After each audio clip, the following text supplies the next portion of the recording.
pagi dan salam sejahtera bagi kita semua. Izinkan saya memperkenalkan diri saya. Nama saya Kevin Immanuel dengan NIM S1051221002 Program Studi Ilmu Politik, Fakultas Ilmu Sosial dan Ilmu Politik. Hari ini saya mau menjelaskan resum bab 6, yaitu implementasi kebijakan mata kuliah Sosiologi Politik yang diampu oleh Pak Firdaus. Kesempatan hari ini saya akan menjelaskan dan kiranya teman-teman bisa menyimak apa yang ingin saya sampaikan. Implementasi kebijakan adalah proses yang kompleks dalam kebijakan publik yang bertujuan untuk merealisasikan kebijakan yang telah dirancang. Hal ini seringkali dipengaruhi oleh berbagai kepentingan politik. Saya akan mengutip menurut Eugene Bardach, yaitu implementasi kebijakan tidak hanya sulit dalam perumusan, tetapi juga dalam pelaksanaan yang dapat memuaskan semua pihak. Lalu ada juga Van Meter dan Van Horn mendefinisikan implementasi kebijakan sebagai tindakan yang dilakukan oleh individu atau kelompok untuk mencapai tujuan suatu kebijakan.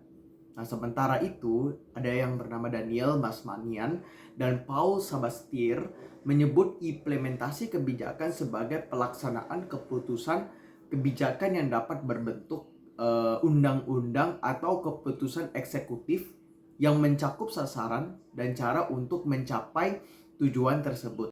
Implementasi kebijakan itu melibatkan 3 hal utama, yaitu pertama adalah tujuan kebijakan, lalu yang kedua adalah aktivitas yang dilakukan untuk mencapainya, ketiga hasil dari aktivitas tersebut. Studi implementasi kebijakan itu mencakup 2 pendekatan, yaitu top down dan bottom up.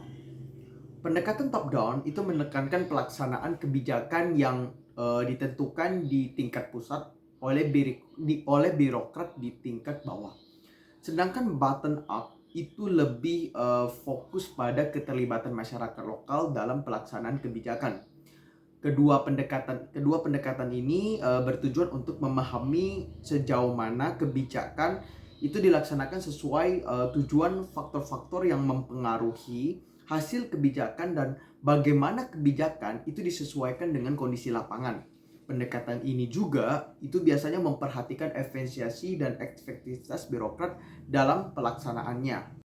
Keberhasilan implementasi kebijakan publik dipengaruhi oleh 4 faktor utama menurut George C. Edward III. Yang pertama adalah komunikasi. Nah, komunikasi yang efektif, jelas, dan konsisten itu memastikan pelaksanaan memahami dan melaksanakan kebijakan tanpa distorsi atau miskomunikasi.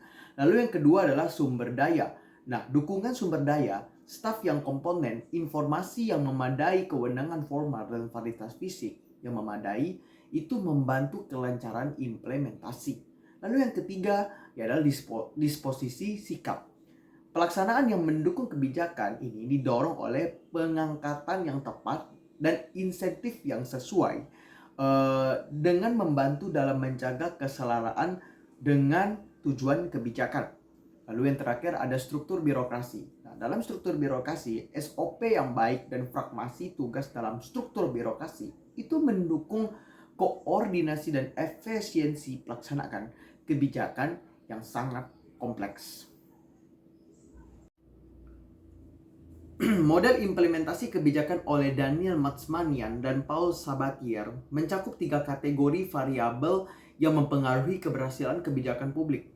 Yang pertama, kemudahan atau kesulitan masalah yang akan digarap faktor-faktor yang mempengaruhi termasuk kesukaran teknis, keberagaman yang perilaku diatur proporsi kelompok, sasaran, dan tingkat perubahan perilaku yang diinginkan. Masalah yang lebih jelas dan terkendali cenderung lebih mudah diterapkan.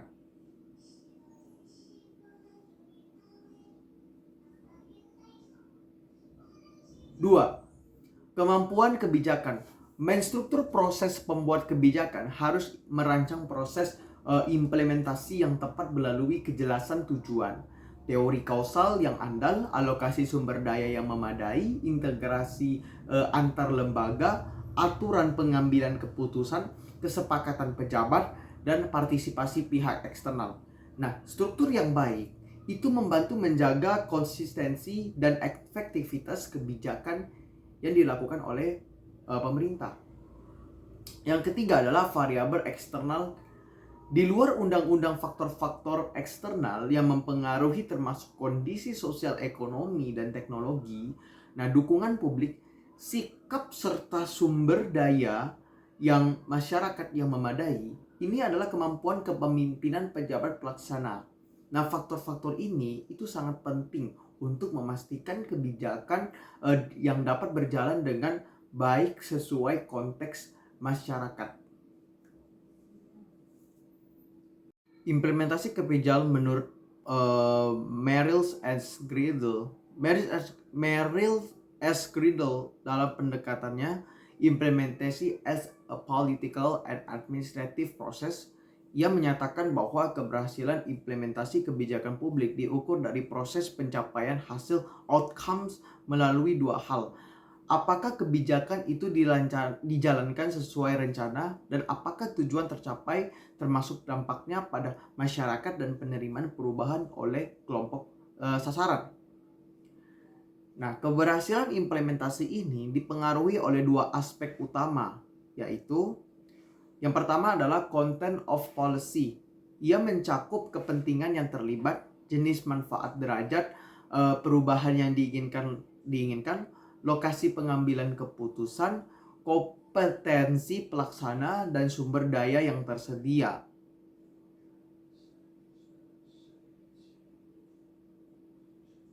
Yang kedua, context of policy. Ini meliputi kekuatan dan strategi aktor terlibat, karakteristik lembaga dan rezim yang berkuasa, serta tingkat kepatuhan dan respon pelaksana.